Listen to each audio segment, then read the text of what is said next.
What's up YouTube? How goes it? In today's video, we're having a look at the latest 2021 iteration of the Acer Nitro 5. This is the third time we're reviewing this laptop on this channel. It's quite a popular one. Of course, the guy we have here today is rocking the latest Ryzen specifications. So we've got the Ryzen 7 5800H processor on board.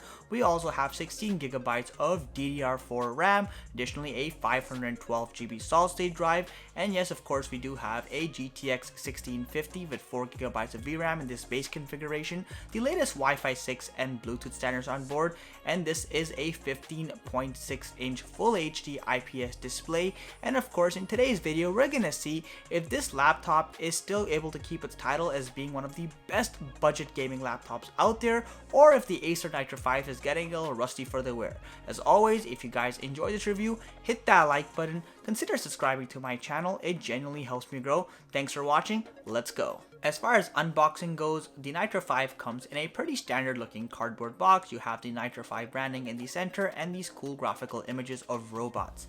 Once you remove the content seal itself and proceed to open the box, inside you'll find a few items. Firstly, you have this sticker booklet that has all these cool designs. On the back side of this booklet, you also have the Acer instruction manual and quick start guide. Anyway, going past that, you have the actual laptop itself, nicely padded, a lot of protective packaging. Once you remove all that and remove it from the cloth sleeve, here it is, the Nitro 5. It looks nice, but we'll come back to that in a minute. Beyond that, you have another smaller black box. Once you open this box, the first thing you'll see is a standard looking wall outlet cable. Beyond that, you have a 135-watt charging brick, which makes sense since this is a gaming laptop. It is proprietary, unfortunately. Also, you'll notice you actually have a SATA connector and mounting screws, which obviously hints that this laptop does have a upgradable SSD/HDD storage on board. Design-wise, the Acer Nitro 5 looks very similar to its previous iterations, and keeping in mind that it's a budget gaming laptop, it has primarily a hard TPU build, but it doesn't necessarily feel cheap or flimsy. So this laptop has an approximate weight of 4.8 pounds. It's not the heaviest gaming laptop out there, but it's not lightweight either. If you are planning on using this for all-day travel, keep that in your considerations. Starting with the top side, you can see you have this nice hard TPU finish. Again, doesn't necessarily feel cheap. You also have these curvatures towards the center side, and that gives it a nice aggressive gaming machine look. As you make your way to the rear side, you'll notice you have the Nitro branding right where the top side ends, and also you have these nice aggressive exhaust vents. These are 2 of the 4 total exhaust vents on this machine. Also in the rear center, you have the DC port. This is of course nice because now that pesky charging wire will not get in your way. Rolling on to the side of the laptop, you'll notice you have another exhaust vent. You also have a Ethernet jack followed by 2 USB 3.0 ports and of course a good old headphone jack. On the other side, you have the final exhaust vent. Followed by this, you have a full-sized HDMI port, a USB 3.0 port, and a USB-C port as well, but it's not Thunderbolt because obviously this is not a Intel-powered machine. Finally, it's worth noting as you make your way to the bottom side of the laptop, the first thing you're gonna notice is that massive air intake vent. This laptop does in fact have 2 cooling fans, one for the GPU and one for the CPU.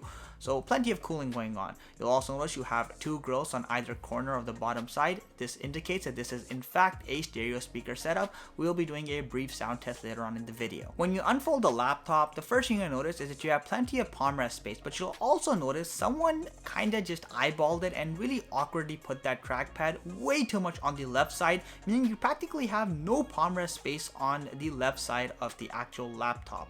Speaking of that, the trackpad itself has plenty of surface area to roam around, and the quality of the trackpad is somewhere between decent and good.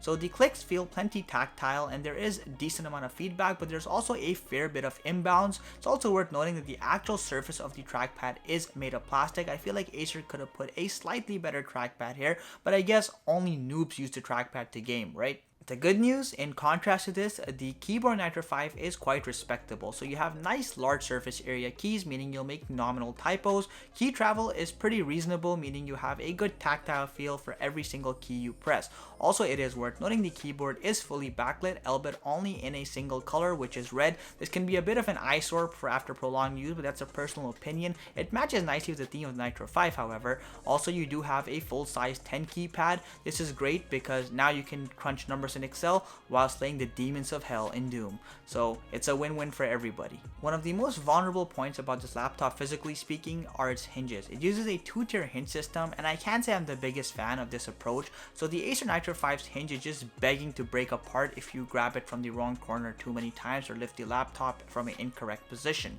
So I'd highly advise to always lift the laptop from the center area, otherwise that hinge will give you trouble in the coming years of owning this laptop. Aside from that, this laptop has a pretty standard display fitting, so you have a relatively fat chin, but that's okay because the bezels are pretty thin and in line with 2021 standards.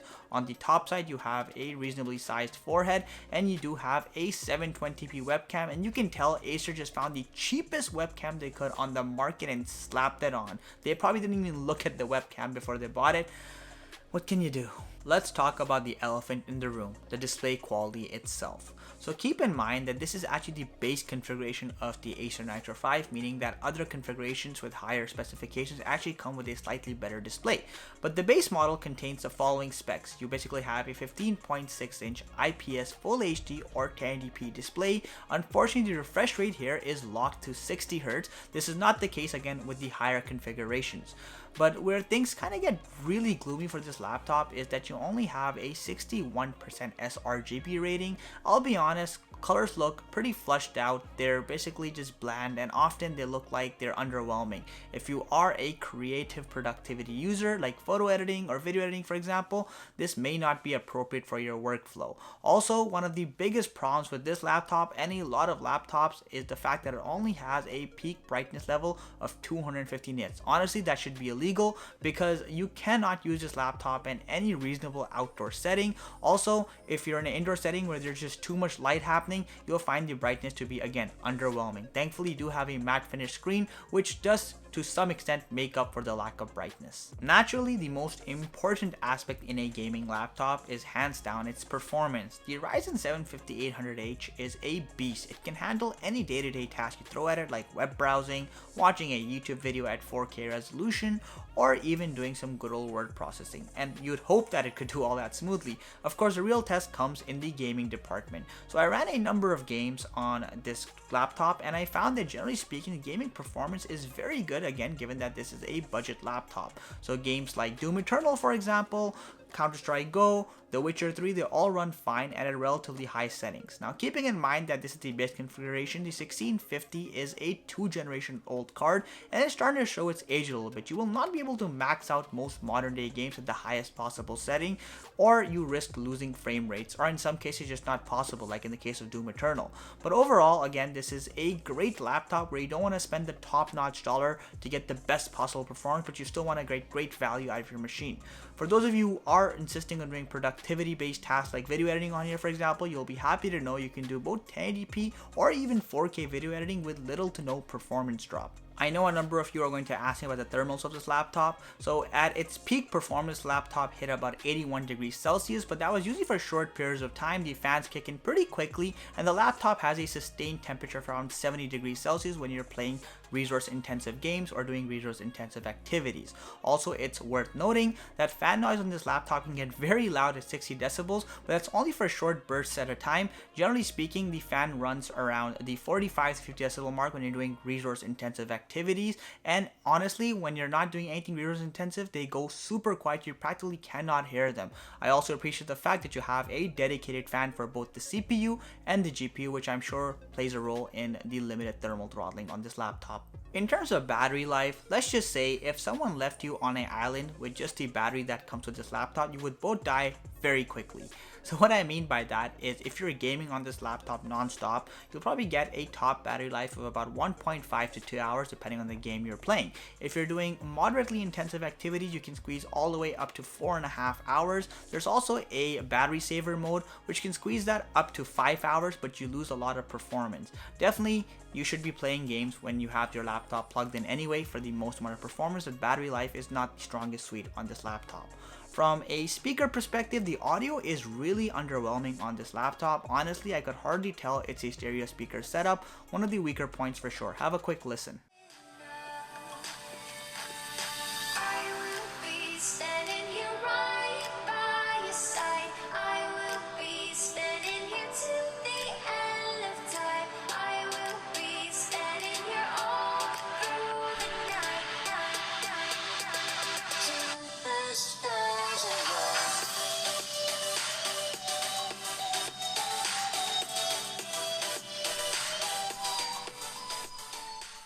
Here's my summary of the new Nitro 5 2021 refresh. Priced at $1,100 USD, this is a very capable budget gaming laptop. It's definitely not the cheapest budget option out there, but it's still a value meal as far as I'm concerned. So you're getting plenty of performance, the latest Ryzen generation processor, and of course overall you'll find that you have an amazing thermal management system on board that actually rivals some very high-end gaming laptops.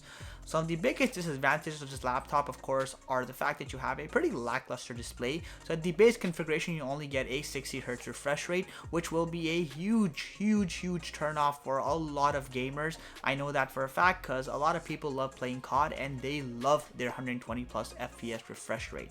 With that being said though, if your intention is just to get a decent gaming experience and also do some other productivity tasks, this is a fantastic laptop. And if you're willing to opt out extra cash, the Nitro 5 comes in all sorts of configurations, and a lot of these higher configurations have a better display that has a higher refresh rate and also better color accuracy for productivity users out there. The battery life leaves a lot to desire. The lackluster speaker system, again, Acer cheaped out on a few things that could have been improved, but overall this laptop definitely serves its purpose as a budget value machine, and if you're getting it strictly just so you can enjoy games at a reasonable setting, definitely consider investing in this machine. Otherwise, plenty of options in the market. As always, I hope you guys enjoyed this review. If you did, hit that like button, subscribe to my channel. We got all sorts of awesome quality content, and also follow me on Instagram. Thanks for watching. Catch you in the next one.